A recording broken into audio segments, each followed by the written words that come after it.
In a previous edition of reShape 333, we talked about this disruptive new chapter that churches are currently entering and the importance of investing in three priority areas: our weekend face-to-face gathering, secondly, our digital online presence, and thirdly, multiplying micro congregations as a strategy for reaching those who will never enter into our physical space.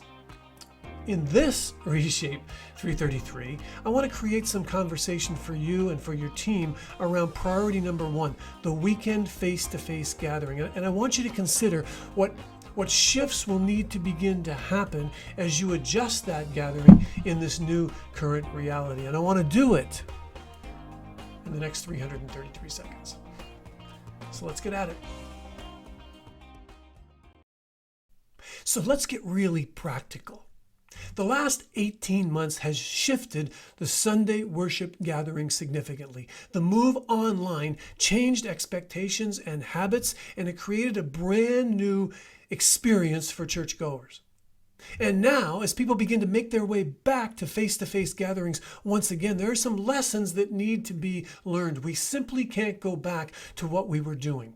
So let me prompt your conversation, whether you agree or whether you disagree. But in returning to face-to-face worship gatherings, I would, number one, shorten the worship service. In my grandfather's day, the worship service was 60 minutes. It started at 11 a.m. to accommodate the farmers, and worshipers were starting to squirm about 11:59 if the organist hadn't slipped back onto their bench for the closing hymn. In my day, worship gatherings extended to 75 or 90 minutes. Sermons lengthened. Worship sets got longer. Multimedia components were added. And now in 2021, it would appear once again that there is a return to a shorter worship gathering, in large part as a result of the fully online experience of the past 18 months. Given that reality, I think churches will need to shorten their services. I think I'd experiment with 45 to 50 minutes. I'd experiment with less worship music during the typical gathering, maybe add another worship gathering during the month for those that would like increased worship. I'd experiment with shorter sermons, maybe 15 to 20 minutes, and then allow increased opportunity for questions and answers, or perhaps conversation around a table when the service has ended. And beyond that, in terms of the service, I'd be more committed to cleaning up some of the clutter that can find our way into our service and add perhaps more scripture reading and prayer. Is a 45-minute service realistic? Try shaping one and see what you uncover. Number two, I would lengthen the connection and community building time. If your typical gathering pre-COVID was 75 to 90 minutes, I would continue with that time frame. But I would consider shaping a 45 to 50-minute worship gathering and then providing 30 to 40 minutes of intentionally shaped connection time.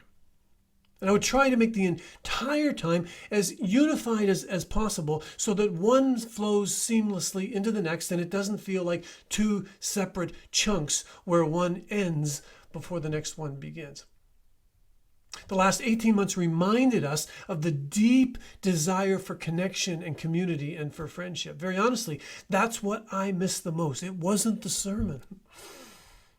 What would it look like to create more space for human connection at every gathering? Would it be possible for some to remain around tables, to interact regarding the sermon that they just heard? Could the service perhaps flow into a small group time for others rather than trying to carve out another time during the week for your small group? Could questions be provided for groups that would further engage the participants and engage discussion on what they've just heard?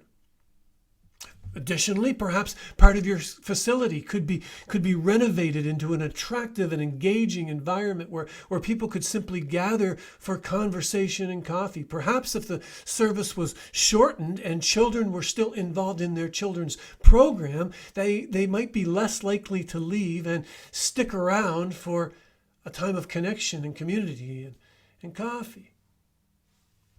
And number three, in returning to face-to-face gatherings, I would rearrange the space for greater connection.